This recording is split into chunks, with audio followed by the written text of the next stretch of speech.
Georgia is under attack from its neighbor Russia. Russia has been, putting us under artillery barrage and just moving its armored vehicles into Georgia. Basically started to move them yesterday. That's why the whole thing in first place erupted. And the whole day today, they've been bombing Georgia from numerous warplanes.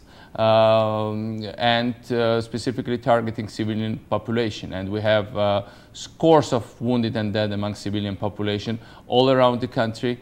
Not so much in the conflict area, but all around the country. I have to stress it, and these are exclusively civilians. To put it plainly, sir, is your tiny country at war now with Russia? Well, my country is in self-defense against Russian aggression. Russian troops invaded Georgia. Russian troops are fighting against Georgian self-defense troops, and Russia is bombing Georgia. Now, this is the worst nightmare one can encounter. Are you in any communication with Russian authorities or with Vladimir Putin? No, they've been basically preferring to talk with us with menaces and blackmails these last few days, as well as since last months and years.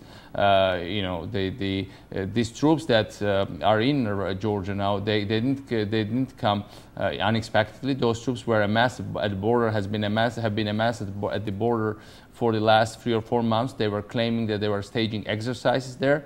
And as soon as a suitable pretext was found yesterday, they moved in. But it was meant to be this way, as we found out all the way through, and they didn't hide very much that. They've been preparing, they've been looking at world opinion, how they would react to this preparation, and in the end, they just moved in. It's unheard of, unparalleled. It's absolutely outrageous. I think since Russia invaded Afghanistan Soviet Union invaded Afghanistan in '79, or Soviet Union invaded Czechoslovakia in '68 with its tanks, or Hungary in '56, nothing like that has happened in post-Cold War world, and that's certainly very, very troubling. Your government has had very close relations. Forgive me. Your government has had very close relations with NATO. Are you in contact with NATO authorities? Are you making any appeal to outside nations to intervene? I spoke yesterday with Secretary General of NATO before Russians got involved, because we were already felt that heat was going up. Separatists that operate in Georgia that are not independence fighters, they claim to be part of Russia. This is a small enclave where population is less than 30,000 people in the middle of Georgia. And it's directly run by the Russian government since 1992. So this whole situation was abnormal. A small, tiny part of the country claiming to be part of another state. But the point was that when temperature went up, I phoned Secretary General of NATO to express my concern and ask for his mediation. Now, unfortunately, the whole thing has erupted before he had time to react. I spoke with him today again, but it's not only about NATO. Certain Russians have been irritated by our contacts with NATO, but President Putin in the past, and now Prime Minister Putin has many times told me that it's totally unacceptable for him, not only my close relations with the United States and the West in general, but the political system that Georgia has opted for: democracy, freedom, and that's, I think, the major irritant in this part of what Russia regards as its exclusive backyard. What should the West and the United States do now? Wake up. Wake up. This is what is happening now. It's not about Georgia. It's about the basic values the West has. The basic values the U.S. has always preached us. We are a small country, but we are attacked because we wanted to be free. We are attacked because we wanted to build genuine democracy. We are attacked because we built a non-corrupt, free enterprise society that is prospering and thriving. We are under attack because we never wanted to accept the old corrupt rules of game and wanted to be close to the West and go into the Western fold where we belong into the European fold. And this is, if countries, if Americans and Europeans don't stand up for their own values, for their own principles, then those principles and values will be in danger today in Georgia, tomorrow elsewhere. And it would be a never-ending story. This is, I think there are many diplomatic tools. I mean, we've been asking for immediate ceasefire. We've been asking for separation of forces. We've been asking for international mediation. We've been asking for short-term solutions as well as long-term international presence here. And certainly, what is really happening now is like straight from the law of jungles. We are small, they are big, and they basically attack us. And look at the timing. Olympic Games, people don't care about politics. American elections, most of the statesmen are gone for holidays, and it's ideal time to attack a small country. Who would care? Big Russia attacking small countries somewhere for God knows what problem. I think it is a very well planned provocation, but now it turned into large-scale aggression.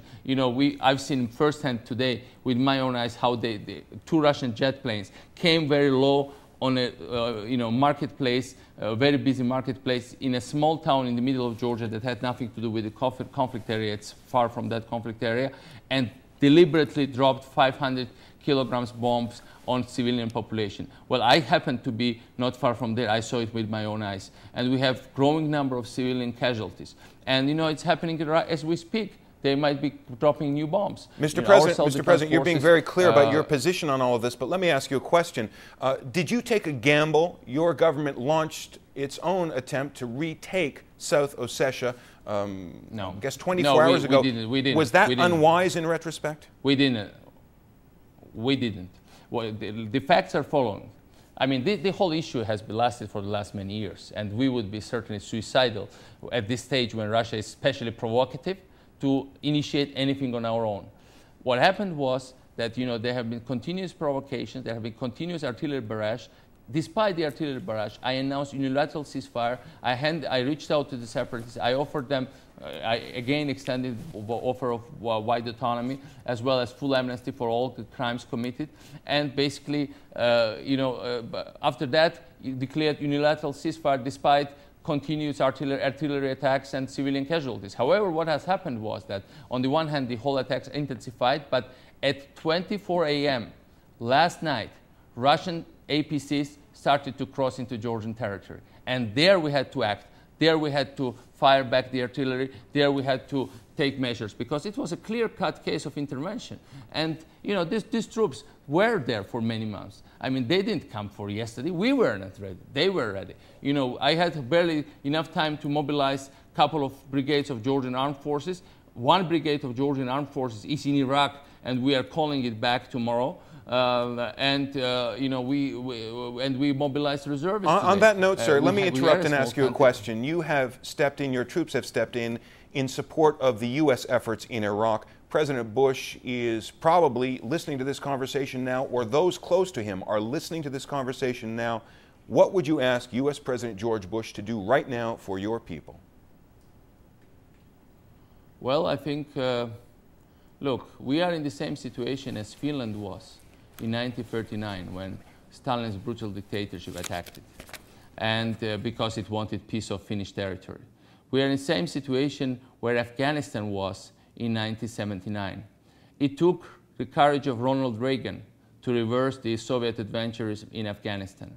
Looks like the adventurers are back, and looks like the peace is endangered again, and human rights and freedom is in grave danger again. Well, President Bush always said Georgia is a beacon of liberty, success case of his own freedom agenda. Well, we didn't do it for him. We did it for our people. We believe in democracy. We believe in freedom. But I always taught, I went to universities in America, and they taught me that America always stands up for its freedoms. America always helps freedom-loving countries. That is the moment of truth for everybody. I think for President Bush, for the United States, for the rest of the Western world, and for all of us. If we are willing to stand up for our own ideals, if we are willing to fight for freedom, if we are willing to protect people who deserve to be protected, and give chance to everybody, notwithstanding of their ethnic origin, of their political beliefs, but people who believe in democracy and freedom. And that's really the crucial moment of history, I think, for Europe, and high time to wake up for everybody.